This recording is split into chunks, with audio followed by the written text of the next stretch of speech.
qu'est-ce qu'on nous dit? Un franc CFA égale toujours, et toujours 655. Non, 1 euro fait 655. 1 euro égale 655,957. Arrondissons par commodité à 656 francs. Et il faut que ça reste comme ça, fixe. Il ne faut pas que ça change. Exactement. Alors, on dit que c'est une très bonne chose pour vous, l'Africain. C'est bon pour tout le monde. Je vais vous dire froidement, scientifiquement, que c'est faux. Ce n'est pas bon pour l'Afrique.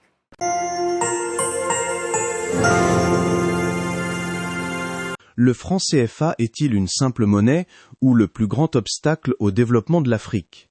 Depuis des décennies, cette question divise économistes, responsables politiques et citoyens africains. Pour certains, le franc CFA est un facteur de stabilité. Pour d'autres, il constitue un véritable système de dépendance qui empêche les pays africains d'exercer pleinement leur souveraineté économique.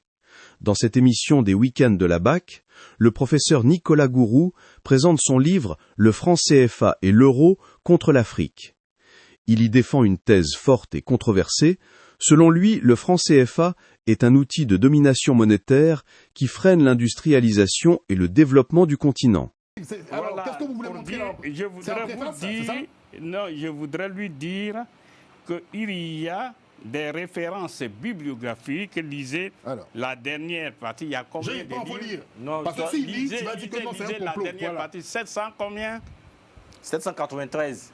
793 citations. Je cite les Français authentiques officiels. C'est qu'ils ont écrit. Mais il faut lire. Non, il ne peut pas lire parce que le livre est costaud. Je veux dire que tout ce que j'ai dit est prouvé scientifiquement. Quand je dis scientifiquement, ça dit n'importe qui peut venir, il va vérifier, il sait que c'est vrai. Au fil du débat, vous découvrirez comment fonctionne réellement cette monnaie. Quel est le rôle de la France dans son fonctionnement? Pourquoi certains pays africains ayant leur propre monnaie suivent une trajectoire différente? Et quelles solutions sont proposées pour permettre à l'Afrique de reprendre le contrôle de son destin économique? Que l'on partage ou non ces analyses, une chose est certaine. Ce débat soulève des questions essentielles sur l'avenir économique de l'Afrique. Chaque jour, plus de 180 millions d'Africains utilisent le franc CFA pour acheter, vendre, épargner et investir. Pourtant, cette monnaie est aussi l'une des plus controversées du continent. Pour certains, elle représente une garantie de stabilité économique. Pour d'autres, elle est le symbole d'une dépendance héritée de la colonisation. Dans une récente émission des week-ends de la BAC, le professeur Nicolas Gourou présente une analyse particulièrement critique du franc CFA dans son livre « Le franc CFA et l'euro contre l'Afrique ». Ses propos relancent une question essentielle. Le franc CFA favorise-t-il réellement le développement de l'Afrique ou constitue-t-il un frein à sa souveraineté économique? C'est cette question que nous allons explorer aujourd'hui. C'est authentique officiel. C'est qu'ils ont écrit. Mais il faut lire. Non, il ne peut pas lire parce que le livre est costaud. Je veux dire que tout ce que j'ai dit est prouvé scientifiquement. Quand je dis scientifiquement, ça dit n'importe qui peut venir, il va vérifier, il sait que c'est vrai. Et la conférence, je ne l'ai pas faite devant uniquement les Africains, mais devant des Français. Et pendant que je faisais la conférence, je me rappelle, à Nîmes, il n'y avait que 5 Africains. Tous les autres, c'est des Français. Mais je voyais des Français qui pleuraient dans la salle parce qu'ils voyaient, mais oui, parce que quand je parle du nazisme monétaire... Et là, c'est fort, hein, du nazisme monétaire. C'est ce que je dis là. Parce que vous assumez ce que vous dites, mon vieux. Parce que pour les Africains, qui ne sont pas informés sur la question. D'où vient le franc CFA? Le franc CFA est créé en 1945. À une époque où plusieurs territoires africains sont encore sous administration coloniale française. Après les indépendances, cette monnaie est conservée par plusieurs États d'Afrique de l'Ouest et d'Afrique centrale. Aujourd'hui encore, 14 pays partagent cette monnaie, administrée par 2 banques centrales, la BCEAO et la BEAC. Au fil des décennies, le système a connu plusieurs réformes, notamment avec l'arrivée de l'euro. Mais son principe fondamental reste celui d'une monnaie liée à la devise européenne. Comment fonctionne le franc CFA? Alors, à travers ces jeunes-là, nous disons à la jeunesse africaine, des pays, des 15 pays, parce que souvent les gens font cette erreur en disant 14 pays. Non, il s'agit de 15 pays, parce que le 15e pays, ce sont les îles Comores. Oui. Voilà, la République fédérale islamique des Comores. Ils utilisent le franc CFA. Donc, il y a 15 pays africains qui, aujourd'hui où nous parlons, utilisent le franc CFA. Il faut bien connaître l'historique du franc CFA avant de se mettre dans des discussions comme ça. Dans la réalité, le franc CFA, j'insiste, c'est ce qu'on appelle une monnaie nazie. Oh mon Dieu. Mais lui dit que c'est une monnaie communautaire. Laissez-moi finir. D'accord, papa. Il dit dans la réalité objective. Je n'ai pas dit des émotions. Selon qui? Parce que vous parlez d'objectivité. Je pense que l'objectivité aussi est quelque part relative. Je suis heureux que nous parlons depuis Paris, Okay. donc depuis la France. J'ai mis sur la place publique ce livre, Le franc CFA et l'euro contre l'Afrique. On ne s'amuse pas avec un pays des droits de l'homme comme la France. Je m'attaque directement à l'État français. Je ne parle pas du citoyen moyen français qui ne sait rien, ce n'est pas de ça. Mais ça s'attaque directement à la France. Et un exemplaire ou plusieurs exemplaires, plusieurs 5, sont déposés là où les nouveaux livres apparaissent. Qu'il y a des références bibliographiques, lisez la dernière partie, il y a combien de livres? Non, parce que s'il lit, tu vas dire que non, c'est un complot. La dernière partie, 700 combien? 793. 793 citations. Je cite les Français authentiques officiels. Ce qu'ils ont écrit. Mais il faut lire. Non, il ne peut pas lire parce que le livre est costaud. Je veux dire que tout ce que j'ai dit est prouvé scientifiquement.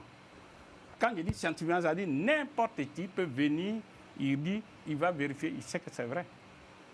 Et la conférence, je ne l'ai pas faite devant uniquement les Africains, mais devant des Français. Et pendant que je faisais la conférence, je me rappelle, à Nîmes, il n'y avait que 5 Africains. Tous les autres, c'est des Français. Mais je voyais des Français qui pleuraient dans la salle parce qu'ils voyaient, mais oui, parce que quand je parle du nazisme monétaire... Et là, c'est fort, hein, du nazisme monétaire. C'est ce que je dis là. Parce que vous assumez ce que vous dites, mon vieux. Parce que pour les Africains qui ne sont pas informés sur la question, ils pensent que c'est de l'exagération. Non, ce n'est pas de l'exagération. Les Français ont été victimes du nazisme monétaire, c'est-à-dire les nazis, nous on voit que le sang. Mais les nazis ont pu inventer une monnaie purement coloniale qui avait cours légal ici en France. Et ils ne faisaient que produire des faux papiers qui avaient une valeur de monnaie ici. Comme en Guinée. Et ils ramassaient les biens produits par les Français. C'est ça. Et ils disaient aux Français, écoutez-moi très bien, que voilà, vous les Français, vassalisés, parce que ce sont les ministres qui sont ici à Paris. Ce n'est pas eux qui produisent les pommes de terre, par exemple. Il dit, apportez-nous, j'ai dit un exemple, pour 100 millions de Deutschmark de pommes de terre. Qui produit les pommes de terre? Ce ne sont pas les ministres qui sont ici à Paris. Il y a des agriculteurs. Et ils disent à ces agriculteurs, apportez-nous les pommes de terre. Les Français qui sont ici vassalisés. Et ils payent cash les pommes de terre. Et les Français officiels prennent ces pommes de terre, ils les envoient en Allemagne. Et que dit Hitler de l'Allemagne? Il dit que bon, voilà, nous reconnaissons, vous devez 100 millions de Deutschmark. Mais vous ne pouvez les utiliser qu'à 2 conditions. Première condition, 1, il faut que vous-même, les Africains, non, les Français, vous importiez, vous achetiez chez nous, en Allemagne, des biens dont vous avez besoin. Ça, c'est la première condition. Mais la deuxième condition, il faut que nos autorités, c'est-à-dire moi, Hitler, j'accepte, je vous donne l'ordre, je vous donne l'occasion, sinon l'autorisation d'utiliser ce crédit que nous avons sur vous. Jamais, jamais Hitler n'a donné cette autorisation. Cependant, les Français exportaient toujours, parce qu'ils étaient sous la pression de l'autorité de l'Allemagne. Et je cite le ministre des Finances de la France, tout est dans ce livre. Des 100 millions, ils sont passés à 7 milliards par mois, etc. Bref, quand l'Allemagne, autrement dit, quand la France a été libérée de l'Allemagne nazie, grâce au concours des Africains, eh bien, le général de Gaulle a tiré une leçon. Et il a dit, bon, désormais, on met ce même nazisme monétaire sur les Africains qui nous ont aidés. Il parle là en tant que patriote. Mais pour nous, c'est le plus grand colonisateur. Et c'est ce qui s'est passé. Et du coup, et c'est ce qu'on appelle hier le clearing, quand c'était avec l'Allemagne, et aujourd'hui qu'on appelle les comptes d'opération. Maintenant, de 1900, et il faut bien écouter, de 1945, où le franc CFA a été inventé par le général de Gaulle, de 1945 jusqu'à 1973, 100%, l'intégralité de ce que les Africains gagnent en vendant à l'extérieur, eh bien, ils donnent tout ça à la France. Mais ça a été supprimé tout ça? Pardon? Ça a été supprimé, le compte d'opération. J'arrive. Vous dites que ça a été supprimé. J'arrive, vous allez voir encore. Donc, ça veut dire quoi? Écoutez ça très bien. De 1945 jusqu'à 1973, les monnaies étrangères qu'on appelle les devises, que les Africains gagnent, ils donnent ça à la France. Ils mettent ça dans ce qu'on appelle les comptes d'opération. Oui. Quelle est la conséquence? C'est que les Africains, dans ces conditions, ne peuvent pas importer, ne peuvent pas acheter à l'extérieur les biens d'équipement dont ils ont besoin pour transformer leurs matières premières en produits finis. C'est-à-dire s'industrialiser, il ne faut pas. Puisque le franc CFA n'est pas convertible. Et de 1973 jusqu'en 2005, la France est dans son... Excusez-moi, professeur. Comment ça, avec la monnaie qu'on s'est appropriée, tout et tout, on ne puisse pas acheter, notre industrialisation, en fait?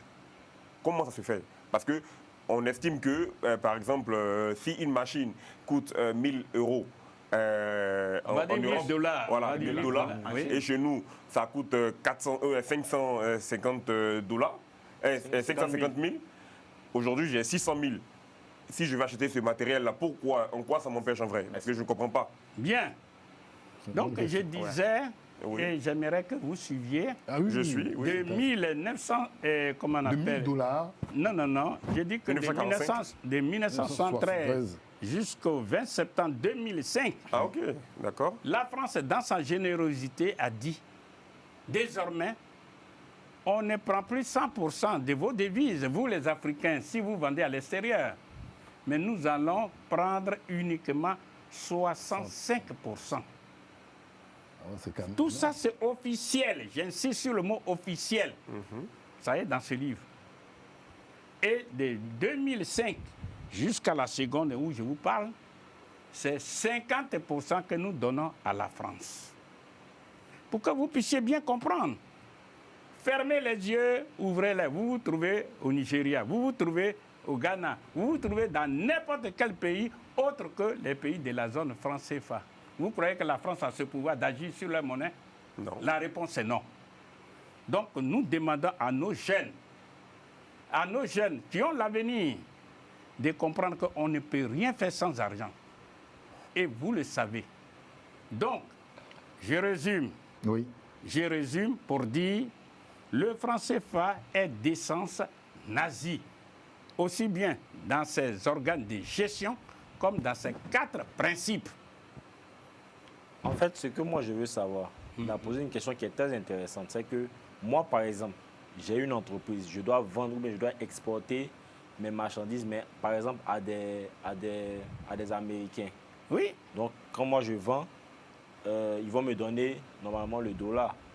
Oui, En tout cas, je sais ils pas vont comment vous ça donner marche. le dollar. Voilà. Maintenant, pourquoi, en fait, on doit encore passer par la France qui va... En fait, je ne comprends pas. Parce que quand vous dites qu'ils ont encore 65%, moi, si par exemple, j'échange directement avec l'Américain, c'est qu'il n'y a pas de Français qui est au milieu. Oui. Moi, je parle en tant que... Il n'y a pas d'intermédiaire. Voilà, il n'y a pas Très bien. d'intermédiaire. C'est l'idéal. mais- Donc, voilà. Très bien. Vous êtes en train de Donc, dire techniquement, comment ça se matérialise? Vous êtes en train de dire ceci. Si moi, l'Ivoirien, je vends pour $1000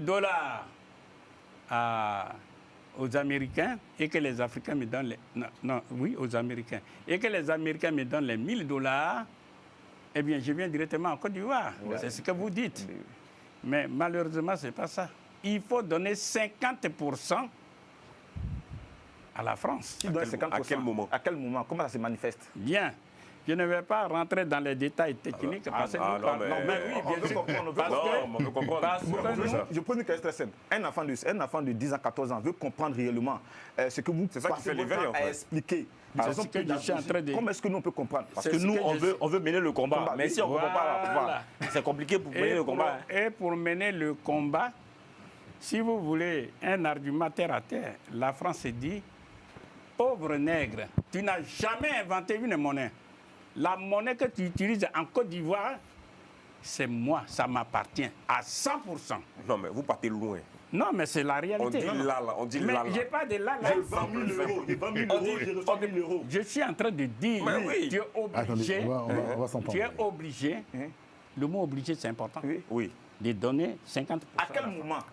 On veut savoir la transaction. La transaction, comment ça se passe en fait? Si je vends un matériel Qui fait à un au niveau des Américain, taux? il me donne 1000 euros, je prends Voilà. dans ma poche, je mets dans mon... D'abord, première chose, Oui.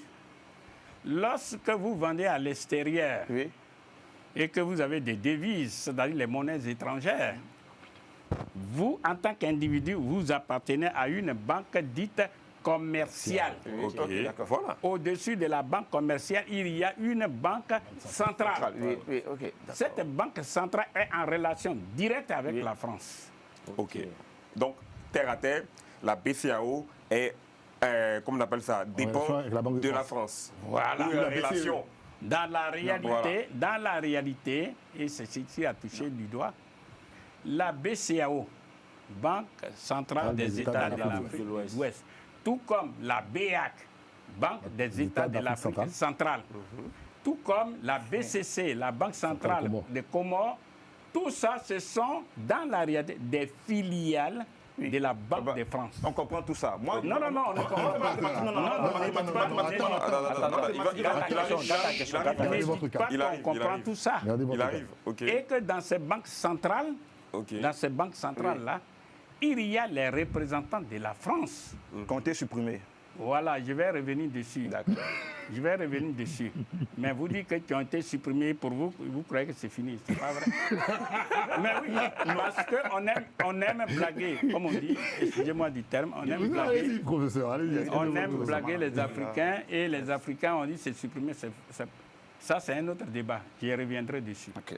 Donc, vous avez dit comment ça se passe? Oui. Eh bien, comme depuis la Banque centrale des Comores, non, la Banque centrale africaine, Oui, les États de l'Afrique de l'Ouest. il y a des Français. D'accord. Voilà, c'est à ce niveau-là que tout se passe. Vous avez compris? Moi, je n'ai pas compris. Non, allons-y. Mais non, Il fait mais un vous- cheminement. non. Allons-y.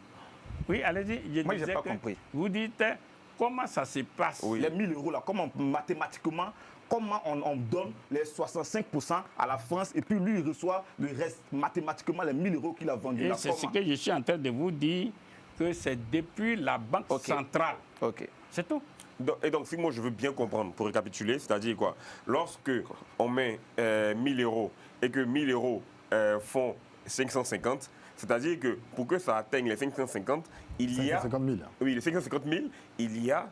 C'est parce qu'ils ont levé 65%. Voilà, ils ont retiré, la France a retiré 65% pour atteindre... pour Non, que ça fasse les- maintenant c'est 50%.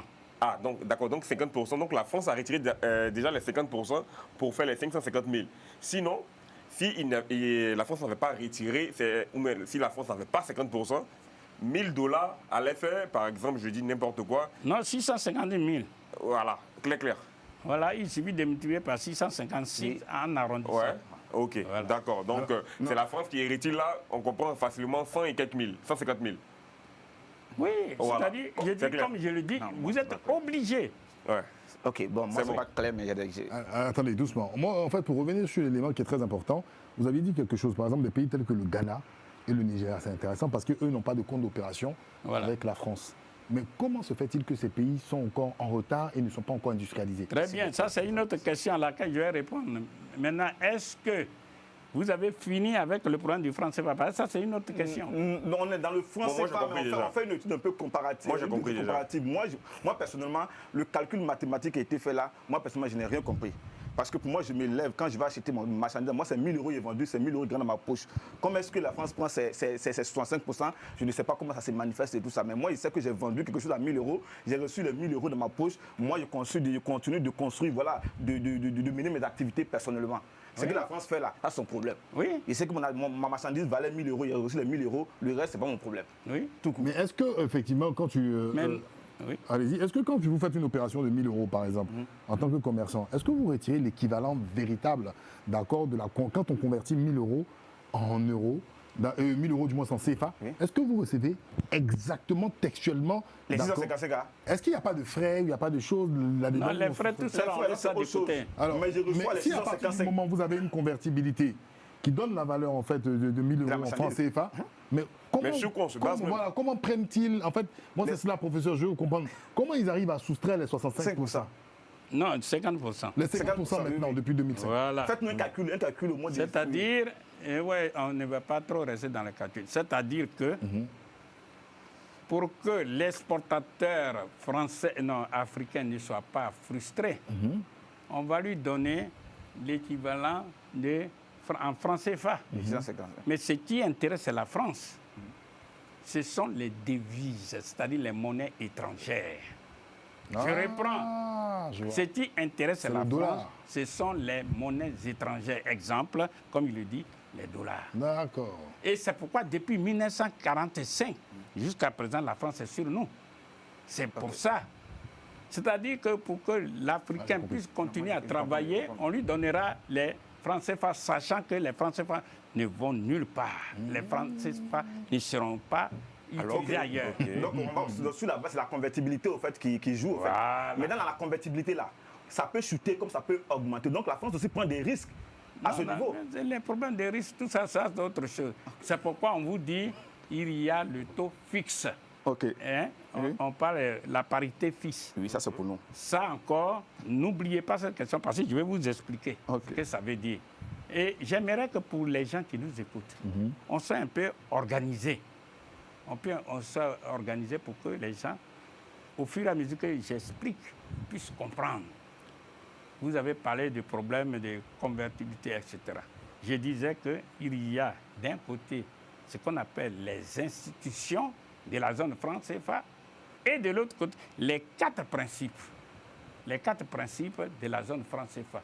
Tout ça, ça converge vers l'enrichissement de la France et l'appauvrissement de l'Afrique, utilisatrice du franc CFA.